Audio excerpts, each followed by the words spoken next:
Shalom, selamat pagi jemaat Tuhan terkasih. Marilah kita meluangkan waktu kita sejenak untuk mendengarkan firman Tuhan. Kasih karunia dan damai sejahtera Allah kiranya menyertaimu di dalam Kristus Yesus Tuhan kita. Amin. Bapak Ibu terkasih, firman Tuhan untuk kita di hari Senin 11 November 2024 ini diambil dari kitab Yesaya pasal 5 ayat 21. Celakalah mereka yang memandang dirinya bijaksana, yang menganggap dirinya pintar. Saudara jemaat Tuhan, seiring dengan kemajuan zaman dan kecanggihan alat-alat teknologi, semakin memudahkan kita membuat barang-barang kebutuhan dan menciptakan barang-barang yang menyerupai dan mirip sehingga kita sulit membedakan mana yang asli dan mana yang tiruan. Bahkan barang tiruan pun dipromosikan dengan sedemikian rupa yang membuat konsumen tergiur dan membelinya. Bahkan terkadang iklan dan harga yang ditampilkan lebih menarik daripada barang aslinya. Hal ini membuat para konsumen akhirnya memilih barang yang memiliki tawaran lebih menarik tanpa memperhatikan kualitas dari barang tersebut. Hal yang sama juga kita temukan dalam diri orang-orang yang suka menipu dan munafik, bukan nabi pikiran kotor. Kita terlena dengan penampilan dan kata-kata dan retorika yang menipu. Dalam kitab Yesaya pasal 5, kita menemukan praktek hidup yang palsu dan pura-pura ini di tengah-tengah umat Israel sehingga mendapat kecaman dari Nabi Yesaya. Nabi Yesaya memberikan peringatan keras kepada umat Allah. Ungkapan itu tampak pada penggunaan kata celakalah sebanyak 6 kali. Jika peringatan keras itu tak didengarkan, maka hukuman Allah menanti, yaitu murka Allah yang menyala-nyala. Murka itu diekspresikan dengan kiasan tangan terancung dan gunung bergetar. Pasal 5 ayat 25. Cara Allah menghukum adalah dengan memanggil bangsa yang jauh untuk melumat Israel.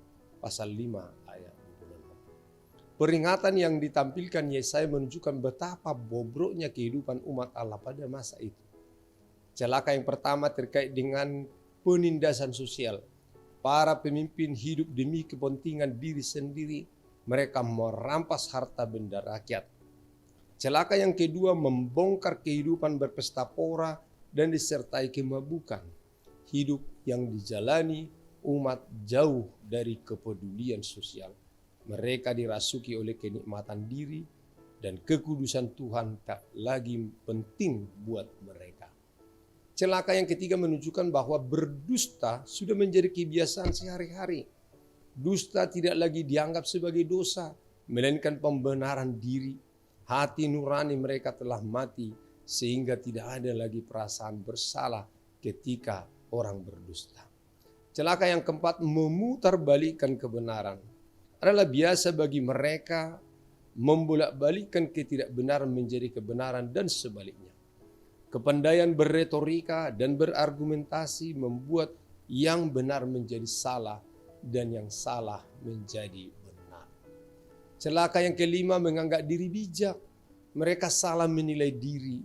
Dengan kesombongan mereka merasa diri lebih bijaksana dan cerdas ketimbang orang lain. Celaka keenam memperlihatkan perlombaan yang menonjolkan kemampuan buruk.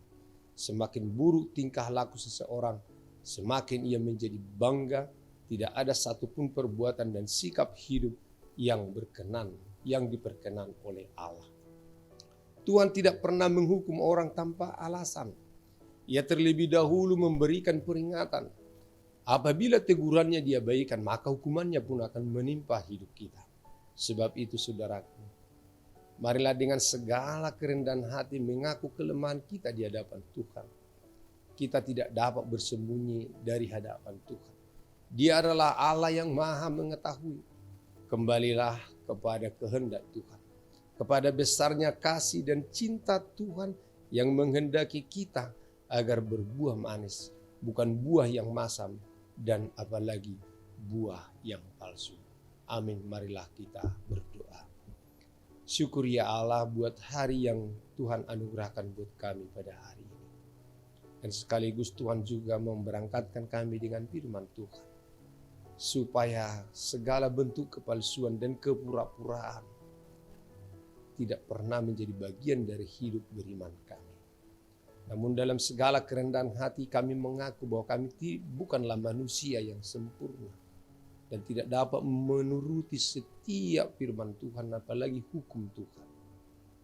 Biarlah kami Tuhan dalam segala kerendahan hati kami mengaku di hadapan Tuhan, bahwa sesungguhnya hanya Engkaulah yang menyempurnakan hidup kami dan menjadi sempurna dan dilayakkan di hadapan-Mu. Hari ini juga Tuhan, kami akan bekerja melayani Engkau dan menghilangkan segala bentuk kepalsuan dan dusta di dalam kehidupan kami. Terima kasih Allah, dalam Kristus Yesus Tuhan Juru Selamat kami yang hidup. Amin. Anugerah Tuhan kita Yesus Kristus, kasih setia Allah Bapa, dan persekutuan Roh Kudus kiranya menyertai kamu sekalian.